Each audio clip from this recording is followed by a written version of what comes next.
Hello dear students, welcome back to my another video. आज का video double titration के ऊपर रहेगा। बेसिकली हम लोग डबल टाइट्रेशन के कॉन्सेप्ट्स को फिर से रिवाइज करेंगे with the help of one question which is important from JEE advance point of view also. Right, आपके पास एक क्वेश्चन दिया हुआ है। आप देखो कि दो मिक्सचर है। पहला मिक्सचर NaOH एंड Na2CO3 का है, एंड जो दूसरा मिक्सचर आपको दिया हुआ है वो है NaHCO3 एंड Na2CO3 का।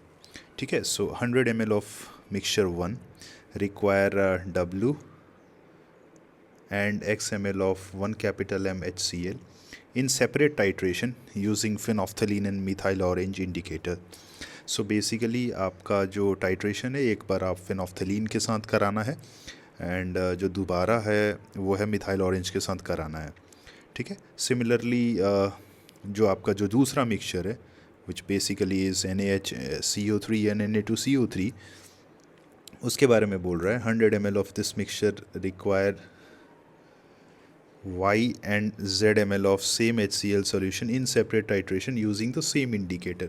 वो प्रोसेस आपको फिर से रिपीट करना है, बट इस केस के अंदर आपका जो सॉल्यूशन होगा वो NaHCO3 का एंड Na2CO3 का होगा। Right now based on that आपके पास जो ऑप्शंस दिए हुए हैं, 1 के अगेंस्ट है Na2CO3 मिक्सचर 1, एंड उसका मोलैरिटी आपको पता करना है कि क्या होगा molarity in the solution.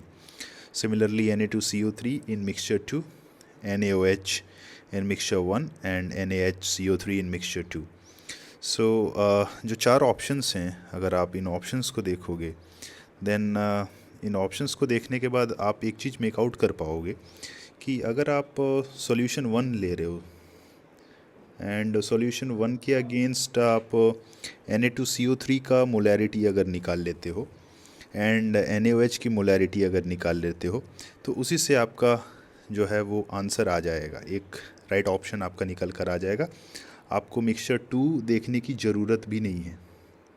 Right, similarly the other way around, अगर आप मिक्सचर 2 से एसोसिएटेड Na2CO3 की मोलैरिटी निकाल रहे हो एंड NaHCO3 की मोलैरिटी निकाल रहे हो, देन मिक्सचर 1 के बारे में आपको ज़्यादा सोचना ही नहीं है। ऑप्शंस कुछ इस तरीके से बैठा रखे हैं यहाँ पे, जिससे कि आप कोई एक सॉल्यूशन लो, उसके अगेंस्ट आप मोलैरिटी कैलकुलेट करो, देन आपका आंसर आ जाएगा। एनीवेज, आइए हम सॉल्यूशंस की तरफ जाते हैं, देखते हैं कि क्वेश्चंस को कैसे हैंडल करना है। ठीक है। अगर मैं डबल टाइट्रेशन की बात करूँ तो वहाँ पे हम लोग फिनॉफ्थलीन लेते हैं।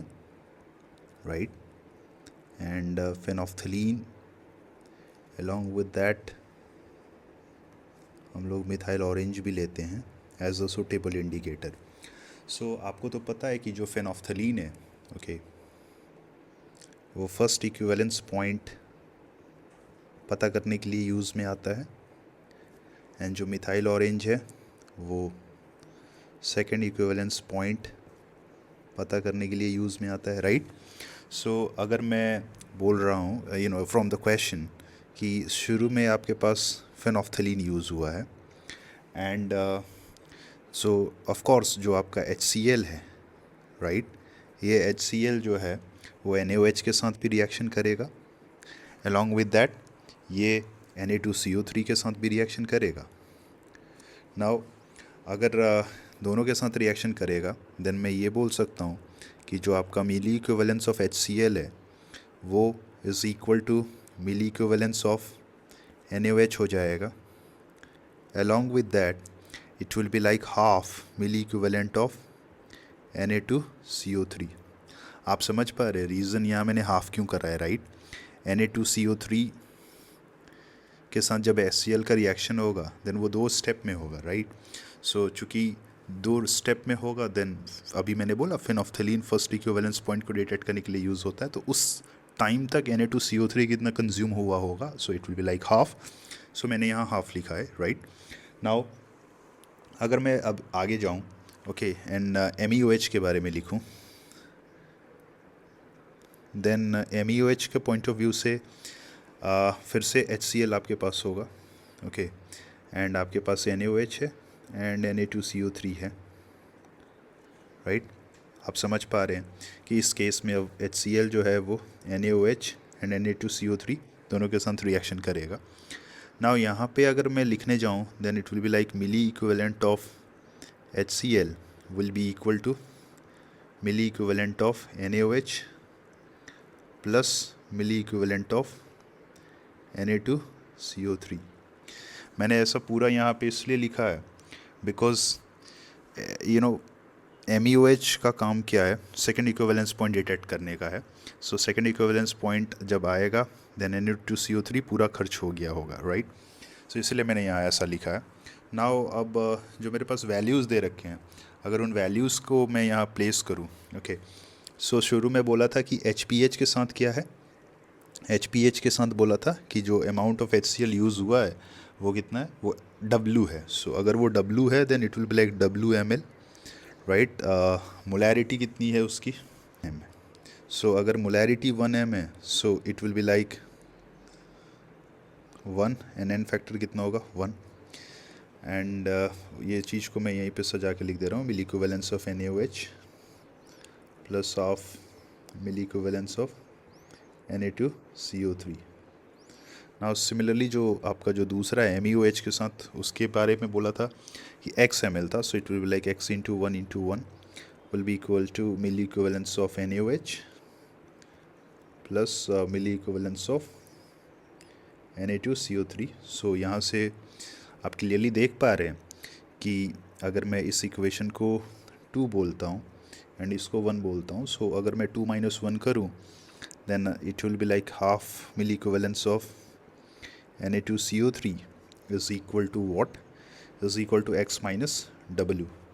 सो यहाँ पे मैं लिख सकता हूँ milli equivalence of Na2CO3 will be equal to twice of x minus W। So milli equivalence of Na2CO3 is equal to twice of x minus W, and milli equivalence of H2CO3 I can write it as like what, molarity into volume into n factor। So it will be like 100 ml है ना, and what will be the n factor, it will be 2, and molarity is what we have to calculate। molarity of Na2CO3 is equal to twice into x minus W। So if that is the case then 2 and 2 will get cancelled out, and यहाँ से मैं बोल सकता हूँ molarity of Na2CO3 कितनी आ जाएगी, वो आ जाएगी x minus W into 10⁻², right. सही है। नाउ दूसरा जो पार्ट है वो क्या था, मोलैरिटी ऑफ NaOH निकालना, राइट।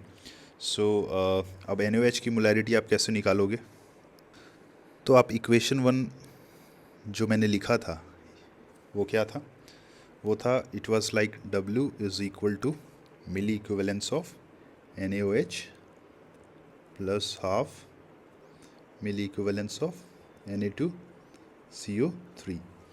सो यहाँ से मैं लिख सकता हूँ कि it will be like 2W is equal to twice milli equivalence of NaOH है ना, plus milli equivalence of Na2CO3, right.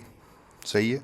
अब नाउ अगर मैं इसको थर्ड इक्वेशन बोल दूँ देन आपका सेकंड इक्वेशन क्या था, वो था ना आपके पास x is equal to milli equivalence of NaOH plus milli equivalence of Na2CO3, ये आपका था सेकंड। तो अगर मैं 3 - 2 कर दूं देन यहाँ से क्या निकल कर आएगा, 2W - x is equal to what, milli equivalence of NaOH, correct है, सही है।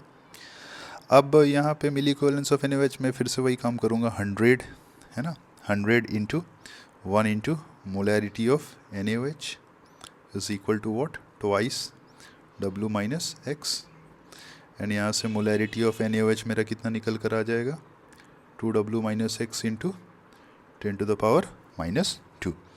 ठीक है। सो ये ऑप्शन आपका कौन सा निकल कर आ रहा है, it comes out as option number 2। अब आते हैं सेकंड पार्ट को सॉल्व करते हैं। सेकंड पार्ट वाले मिक्सचर के अंदर आपके पास क्या दिया हुआ है, you are provided with NaHCO3 along with Na2CO3। So यहाँ पे फिर से आपके पास HCl है एंड आपके पास क्या है, HPH है। सो HPH first equivalence point detect करने के लिए होता है। सो उस केस में यहाँ पे NaHCO3 का कोई भी कंट्रीब्यूशन, कोई भी रोल यहाँ पे नहीं होगा. ओके, सो यहाँ पे सिर्फ और सिर्फ Na2CO3 होगा. So it will be like milli equivalence of HCl will be equal to again what, half milli equivalence of Na2CO3. that's all. this is the equation. and यहाँ से आप क्या बोल दोगे, यहाँ से आप बोल दोगे milli equivalence of Na2CO3 is what, it is twice of milli equivalence of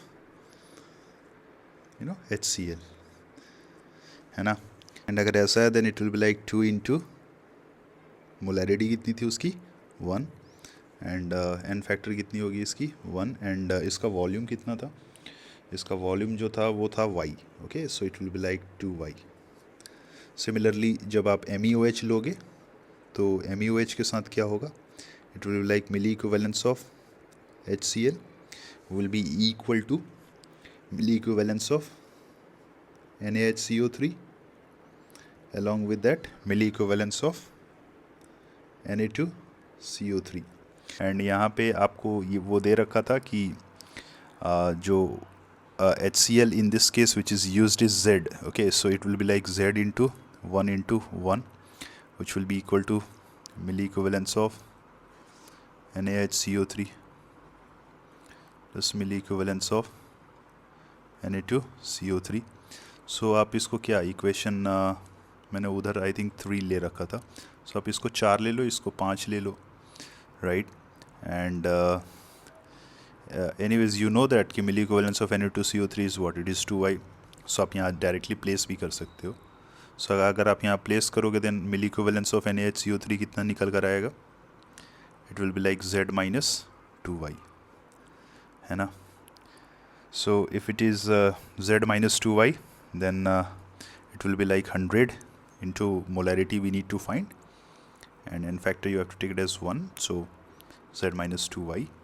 so molarity कितनी निकल कर आ जाएगी इसकी, it will come out as Z minus 2y into 10 to the power minus 2, correct. And अगर ये है तो फिर आपको मिली इक्विवेलेंस ऑफ Na2CO3 भी से भी आपको उसकी मोलैरिटी पता चल जाएगी. it will be like again 100 into 1, okay, into molarity into n factor which will be equal to 2y. so 2 and 2 will get cancelled out, so molarity of Na2CO3 will be like y into 10 to the power minus 2. So this was the detailed solution associated with double titration. Double titration के question देखने से थोड़ा लगता है हम लोगों को कि वो थोड़ा टफ जाएगा या फिर उसको बनाने में ज़्यादा टाइम लगेगी, बट सारी चीज़ों का रोड मैप ऑलरेडी सेट है. एक प्रोसेस होता है जिसके थ्रू किसी भी सेगमेंट का सॉल्यूशन हम लोग अप्रोच करते हैं सबसे पहले जब वो क्वेश्चन एग्ज़ाम में आता है. तो सो देखो मैंने भी वही टेम्पलेट फॉलो किया है एंड जिससे कि सॉल्यूशन निकल कर आ गया. ट्राई करते रहिए, मिलते हैं अगले वीडियो में अगले टॉपिक के साथ. Till then take care, bye bye.